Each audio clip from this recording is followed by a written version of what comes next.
जब इन्वेस्टिंग की बात आती है ना, तो सच तो यह है कि हम में से ज्यादातर लोग या तो रैंडमली इन्वेस्ट कर देते हैं या इन्वेस्ट करते ही नहीं है। अगर हम इन्वेस्ट करते हैं तो कई बार ऐसे इंस्ट्रूमेंट्स में कर देते हैं जो हमारे लिए, हमारी जरूरत के लिए बहुत ज्यादा रिस्की है, या फिर एक बार धोखा खाते हैं, लॉस खाते हैं, तो हम ऐसा इन्वेस्टमेंट करते हैं जो हमारी जरूरत के हिसाब से बहुत ही ज्यादा सेफ है। इन शॉर्ट, हम में से ज्यादातर लोगों के पास एक सही इन्वेस्टमेंट प्लान नहीं होता है जो हमारी जरूरतों को सूट करे। इसलिए आज इस वीडियो में, अगर आप एक सैलरीड इंडिविजुअल हैं तो ये वीडियो आपके लिए है, जहां हम सीखेंगे आपके लिए एक सही इन्वेस्टमेंट प्लान बनाना और आपको इन्वेस्ट कैसे करना चाहिए। अब वीडियो शुरू करने से पहले कुछ अजम्पशंस हैं जो मैंने लिए हैं, और अगर आपको लगता है कि फिर उस अजम्पशंस को सुन के कि ये वीडियो आपके लिए नहीं है तो आप खुशी खुशी एग्जिट कर सकते हैं, लेकिन पहले अजम्पशन सुन लीजिए। तो अजम्पशन नंबर 1 है कि आप एक प्राइवेट सैलरीड जॉब में हैं जहां आपको अपने पेंशन का ध्यान खुद रखना है। अगर आपके जॉब में पेंशन का प्रोविजन है तो मैं कुछ स्टेप्स इस वीडियो में आगे बताऊंगा, आप पहला स्टेप मिस कर देना, आगे का वीडियो आपके काम का है। अजम्पशन नंबर 2 है कि आपने लाइफ इंश्योरेंस ऑलरेडी ले रखा है। नहीं लिया है, ये मेरा लाइफ इंश्योरेंस का वीडियो है, इसे जरूर देख लेना। अजम्पशन नंबर 3, आपने हेल्थ इंश्योरेंस ले रखा है। नहीं लिया है, ये वीडियो है, इसे देख लेना। अजम्पशन नंबर 4, आपके पास कम से कम 6 महीने के आपके खर्चों का एक इमरजेंसी फंड ऑलरेडी है, सेविंग्स अकाउंट, एफडी में या लिक्विड फंड में। अगर वो नहीं है, प्लीज वो ले लेना। अजम्पशन नंबर 5 कि आपके घर में आप और आपके अलावा कोई एक, यानी 1 या 2 अर्निंग मेंबर हैं। तो अगर 1 अर्निंग मेंबर है या 2, तो जो मैं स्टेप्स बताऊंगा, आप अगर 2 अर्निंग मेंबर है तो उन स्टेप्स को 2 बार कर लीजिएगा दोनों के लिए। स्टेप नंबर 6, मैं अज्यूम कर रहा हूं कि आपने ऑलरेडी अपना डीमैट अकाउंट ले लिया है, सिर्फ स्टॉक इन्वेस्टिंग के लिए नहीं। इस वीडियो में तो बल्कि मैं स्टॉक इन्वेस्टिंग की बात बहुत कम करने वाला हूं, लेकिन स्टॉक्स के अलावा भी मैं चाहता हूं कि आपके पास आपका डीमैट अकाउंट हो। क्यों? वो जब हम स्टेप्स डिस्कस करेंगे तो मैं आपको बता दूंगा।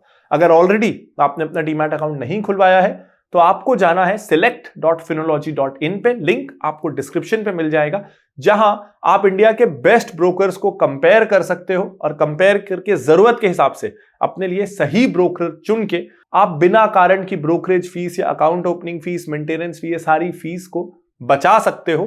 क्योंकि सिलेक्ट में रियल ब्रोकरेज कैलकुलेटर है जो आपको कंपेयर करके बता देगा कि असल में, बोलता तो हर कोई 0 है, लेकिन असल में कौन सा ब्रोकर कितने चार्जेस ले रहा है। तो ये सारे अजम्पशंस हैं जो मैं मान रहा हूं कि आप या तो कर चुके होगे या इस वीडियो के पहले करोगे, और उसके बाद ही इन्वेस्टमेंट का आप सोचोगे। क्योंकि इंश्योरेंस इन्वेस्टमेंट से पहले आता है, इमरजेंसी फंड इन्वेस्टमेंट से पहले आता है। तो ये सारे स्टेप्स अगर आपने नहीं किए तो पहले आप इन स्टेप्स को करिएगा। अब ये प्लान सही वर्क करे, उसके लिए आपको 2 चीजें और करनी है।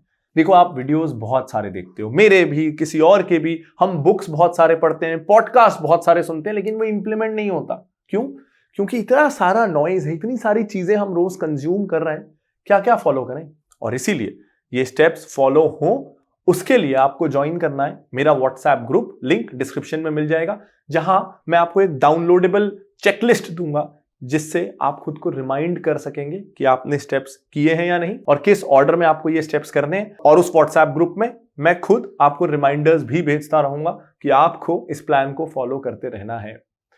दूसरा, अगर आप इस तरह के वीडियोस कॉन्स्टेंटली चाहते हैं तो आपको इस चैनल को सब्सक्राइब करना है, बेल आइकन दबाना है और फिर ऑल नोटिफिकेशंस को ऑन करना है, ताकि मेरा वीडियो आप तक पहुंचता रहे। अगर ये वीडियो आपको पसंद आए तो इसे लाइक कर दीजिएगा, उससे मुझे कॉन्फिडेंस और मोटिवेशन मिलता है कि आपको मेरी मेहनत, मेरी टीम की मेहनत पसंद आ रही है। तीसरी अनाउंसमेंट भी, देखो, मैं ना कई सालों से आपसे फाइनेंस की बातें कर रहा हूं, लेकिन फाइनेंस के अलावा भी बहुत कुछ होता है जो मैं आपसे कहना चाहता हूं या अपने मन का कभी कुछ बोलना चाहता हूं। अब उसके लिए मैं कोई नया चैनल खोलूं या फाइनेंस के बीच में बोलने लगूं, सही नहीं लगता। इसीलिए अब हर वीडियो के एंड में मैं एक सेगमेंट ला रहा हूं, पीके बोला, जहां मैं फाइनेंस छोड़ के एंटी फाइनेंस बातें करूंगा, जहां मैं वो बातें करूंगा जो मुझे लगता है कि मैं अगर आपसे कहूंगा तो आप उस पर सोचेंगे। मैं चाहता हूं कि आप उस पर विचार करें। आज का टॉपिक है नॉट गिविंग अप होप।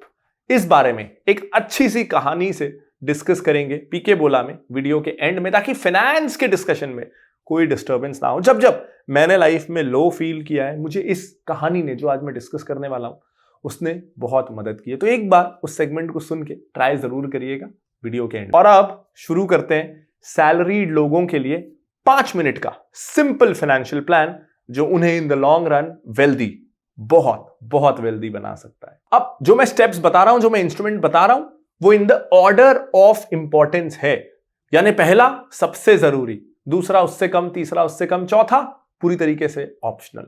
तो स्टेप 1, हम में से ज्यादातर लोग बूढ़े होंगे, बूढ़े होकर हम इस संसार से जाएंगे और हम हमेशा कमाने वाले नहीं हैं। और जितना हम सोचते हैं ना कि अभी तो बहुत टाइम है, बुढ़ापा उससे जल्दी आएगा, क्योंकि आगे जाके अभी आप यंग अगर हैं तो हर साल आपके खर्चे बढ़ते चले जाएंगे। और अगर आप आज सोच रहे हो कि मैं बाद में बुढ़ापे के लिए सेव कर लूंगा, तो ये होने वाला नहीं है। तो trust me, please please trust me. कितने ज्यादा % भारतीय ऐसे हैं जो बुढ़ापे के लिए उनके पास इनफ सेविंग्स नहीं होती, उनके बच्चों से उनके रिश्ते अच्छे नहीं हैं और वो कहीं के नहीं रहते। तो ये बुरा दिन आपको ना देखना पड़े, उसके लिए बहुत जरूरी है कि आप रिटायरमेंट प्लानिंग करिए। मैं यहां ये अज्यूम कर रहा हूं कि आपने पीएफ, कंपनी की तरफ से कोई और फाइनेंशियल इंस्ट्रूमेंट या कोई बुरा सा रिटायरमेंट प्लानिंग के नाम पे डिस्गाइज्ड इंश्योरेंस नहीं लिया हुआ है। आपकी रिटायरमेंट प्लानिंग अभी नहीं हुई है, ये मैं अज्यूम कर रहा हूं। अगर मेरा अजम्पशन सही है तो आपको रिटायरमेंट प्लानिंग के लिए लेना चाहिए नेशनल पेंशन स्कीम।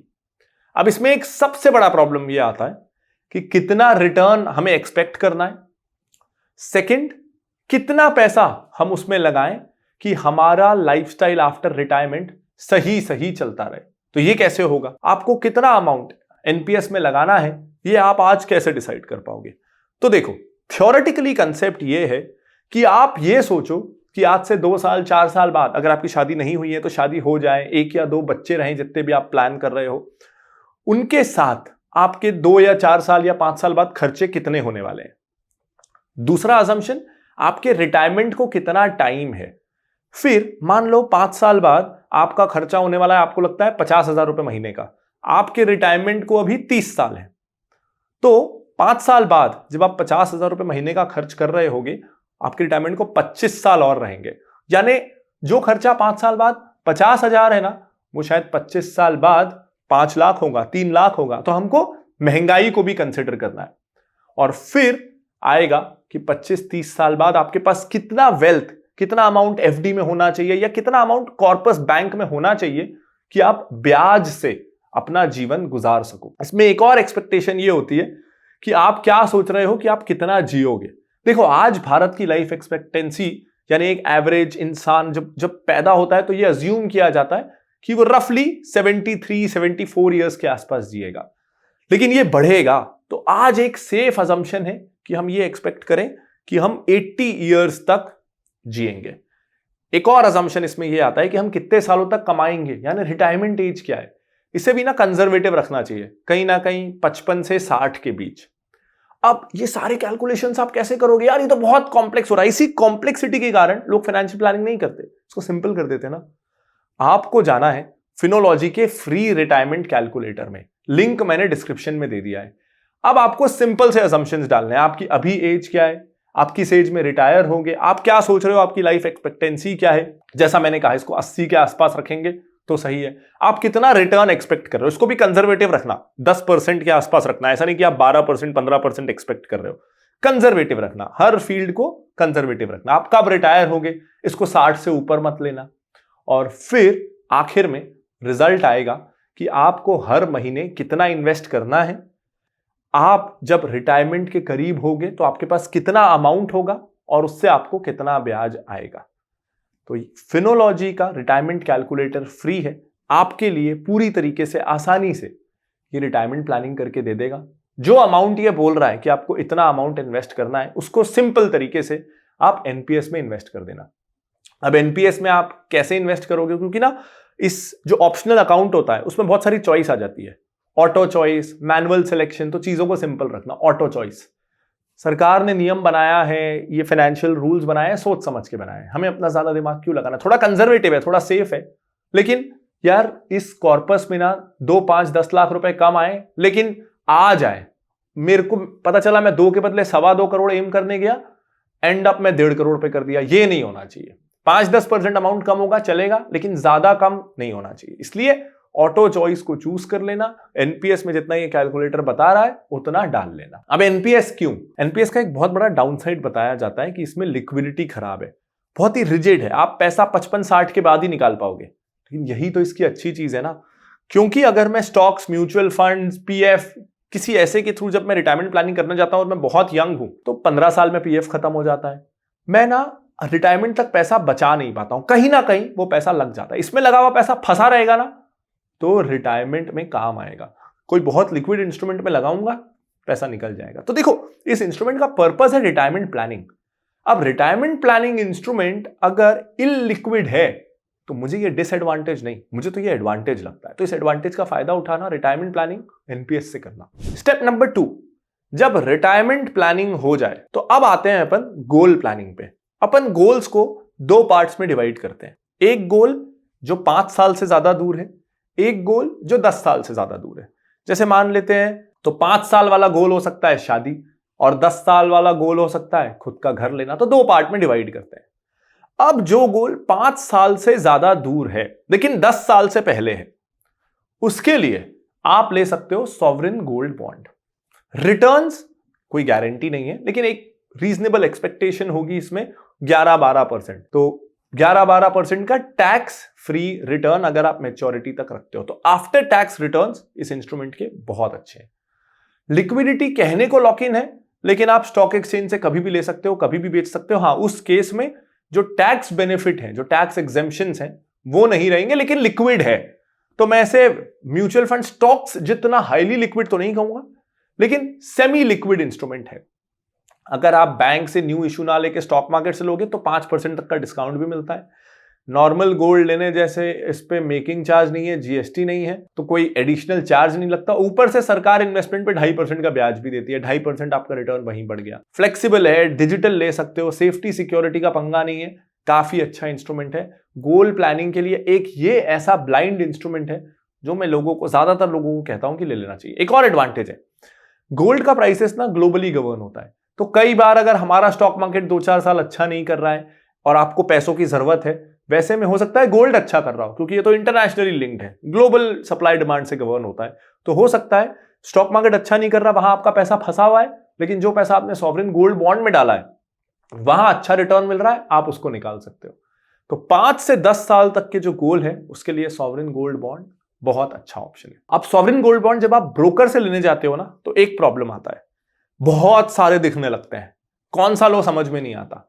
तो आपको यह देखना है कि आपका गोल कब आने वाला है। जैसे सॉवरेन गोल्ड बॉन्ड ना लिस्ट होते हैं, आप एसजीबी करके सर्च करोगे तो आखिर में एक ईयर रहता है, 27, 28, 30, 31।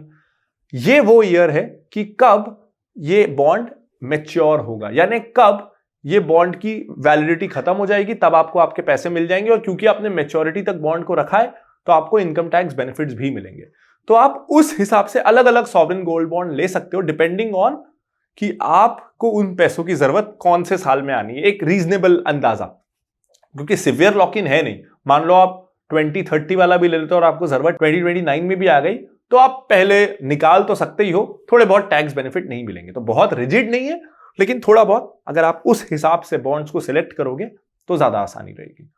अब आते हैं सेकेंड पार्ट की तरफ, ऐसे गोल्स जिनको अभी 10 साल से ज्यादा का समय है।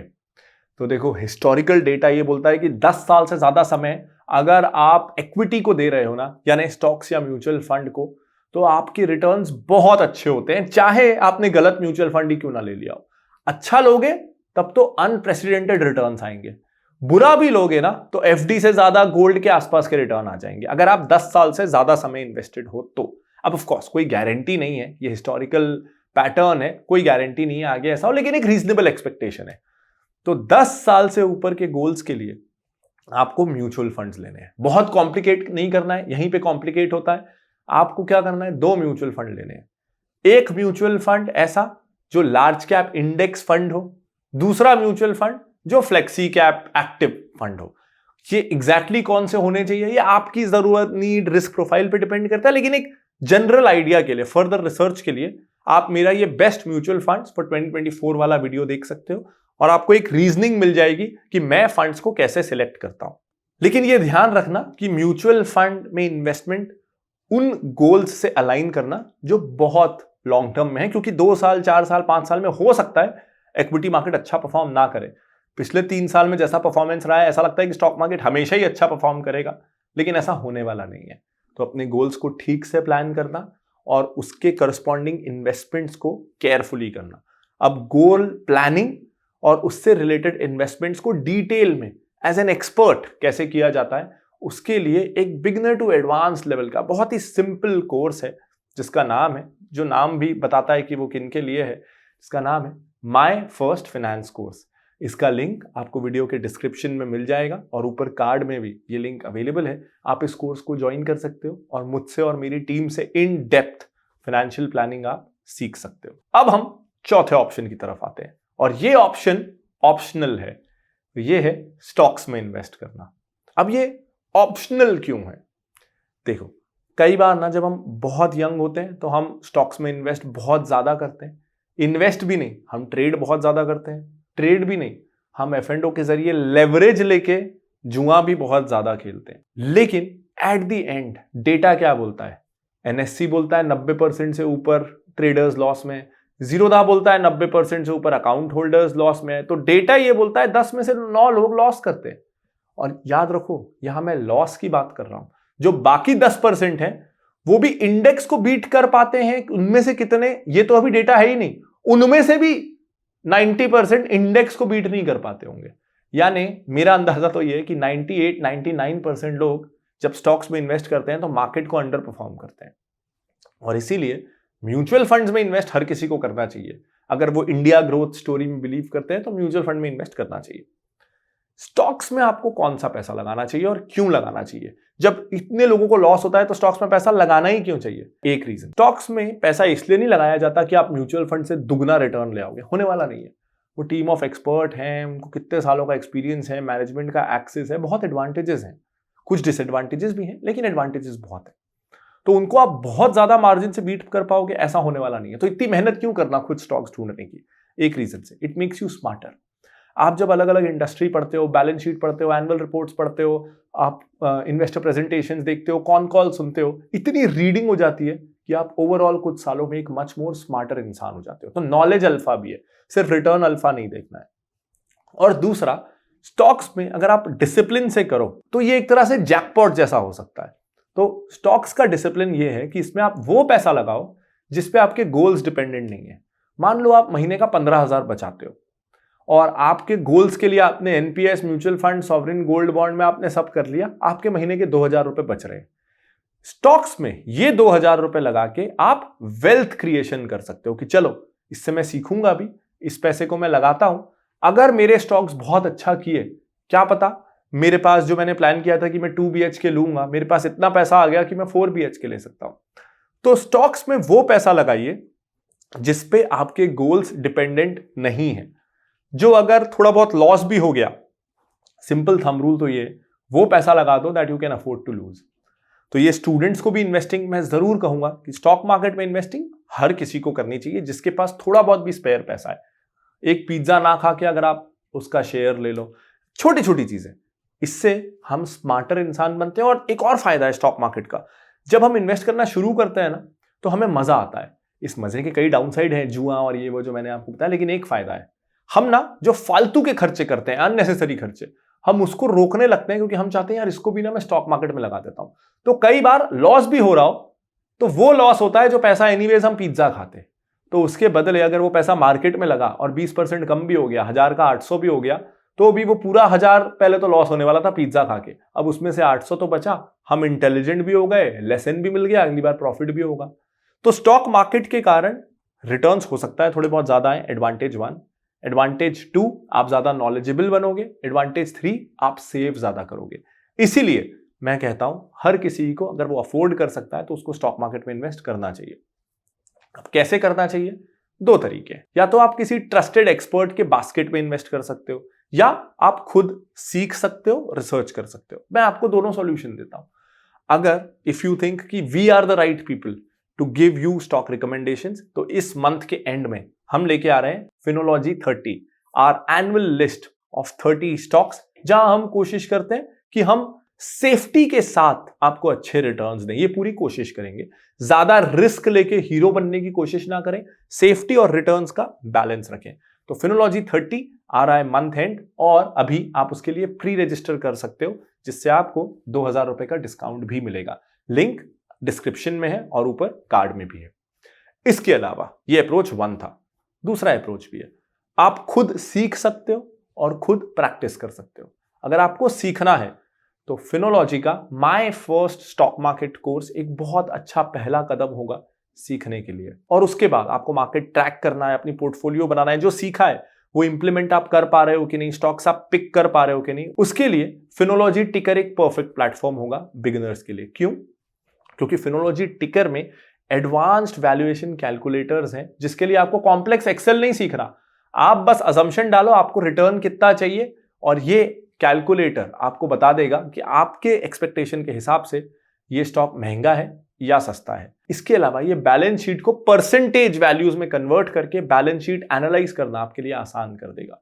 कौन से रेशियोज आप देखना चाहते हो, आप उन रेशियोज को ऐड कर सकते हो, और ये हर बार आपको वही रेशियोज पहले दिखाएगा, यानी कंपनी के फाइनेंशियल स्टेटमेंट्स आपके हिसाब से कस्टमाइज करके देगा। आप अगर 5000 स्टॉक्स में से कुछ पैरामीटर्स डाल के फिल्टर करना चाहते हो, तो इंडस्ट्री का one of the easiest to use screeners भी आपको फिनोलॉजी टिकर में मिल जाएगा। ये सारे फीचर्स आपको मिल जाएंगे जब आप सब्सक्राइब करोगे फिनोलॉजी 1 को, जिसका लिंक भी आपको इस वीडियो के डिस्क्रिप्शन में मिल जाएगा।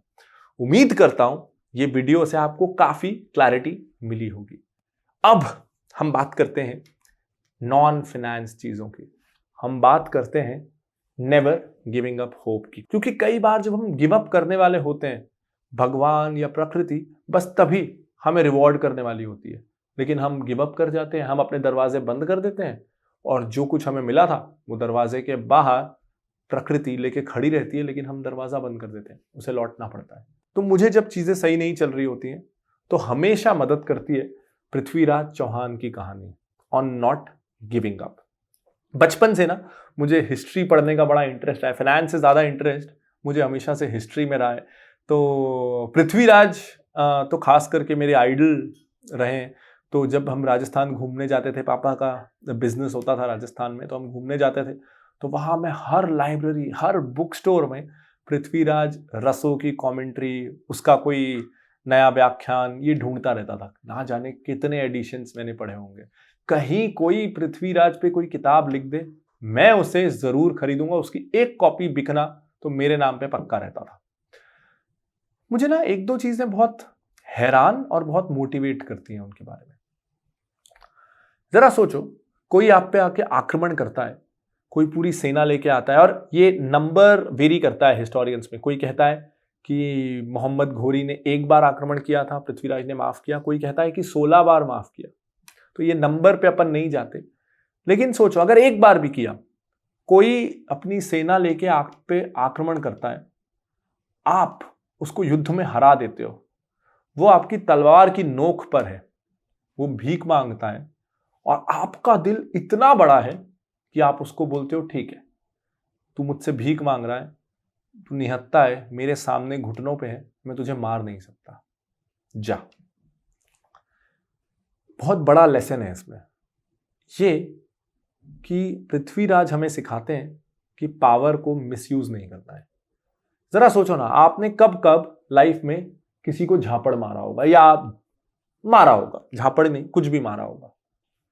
आपने सिर्फ तब हाथ उठाया होगा जब वो या तो आपसे ताकत में कम है, कोई बच्चा है, उम्र में कम है, रिश्ते का लिहाज है, या आप क्वांटिटी में ज्यादा हो, आप 4 लोग हो, वो अकेला है। हम सिर्फ उसे दबाते हैं जिसे हम दबा सकते हैं। पृथ्वीराज हमें ये महानता सिखाते हैं कि जिसका वो गला काट सकते थे और उनके पास पूरा रीजन था उसका गला काटने का, उसे भी जाने दिया। महानता है जाने देने में, महानता है शक्ति अपने पास रखने में, लेकिन उसका इस्तेमाल नहीं करने में। अब देखो, हिस्टोरियंस ये कह सकते हैं कि उसका रिजल्ट क्या हुआ। जब दोबारा मोहम्मद घोरी आया तो छल से पृथ्वीराज हारे और फिर पृथ्वीराज का अंत हो गया। लेकिन हमें ये शॉर्ट टर्म पिक्चर है। लॉन्ग टर्म पिक्चर क्या है? लॉन्ग टर्म पिक्चर ये है कि आज हम नायक किसे मानते हैं। आज हम सम्मान किसका करते हैं, असल में हीरो कौन बना, असल में हम आज लगभग पूजा किसकी करते हैं। इसके अलावा एक और बात है, और मैं पृथ्वीराज रसो वाली एंडिंग पे जा रहा हूं, हिस्टोरिकल एक्यूरेसी ये सब चीजें साइड में रख के। जब मोहम्मद घोरी दोबारा आता है, पृथ्वीराज पे अटैक होता है और छल से उन्हें युद्ध हराया जाता है और बंदी बना के उन्हें ले जाते हैं, वहां मोहम्मद घोरी कहता है कि तूने मुझे माफ किया था, चल अब तू आंखें नीची कर, मुझसे माफी मांग और मैं तुझे जाने दूंगा।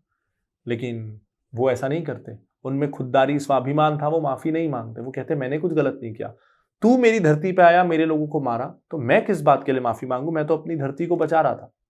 तो वो कहता है कि तू मुझे जिस तरीके से घूर रहा है, मैं तेरी आंखें निकाल दूंगा, और लोहे की छड़ से पृथ्वीराज की आंखें फोड़ दी जाती हैं।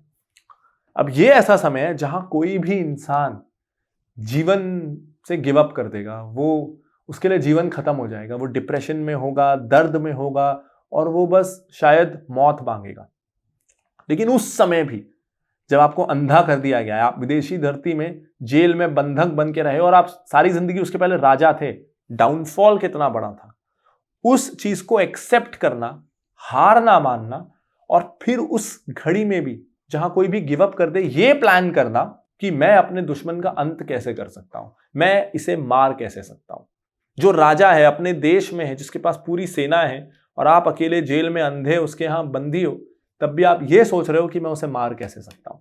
और फिर अपने दोस्त के साथ मिलके एक गेम प्लान करना, जहां वो घोरी से कहते हैं कि आप तो इसे मारने वाले हो, लेकिन मरने के पहले ये आखिरी इंसान है जो शब्द भेदी बाण चला सकते हैं, इनकी इस युद्ध कला को देख लो।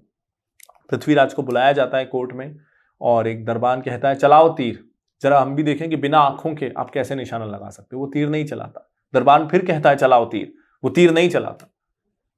फिर घोरी पूछता है क्यों नहीं चला रहे तीर।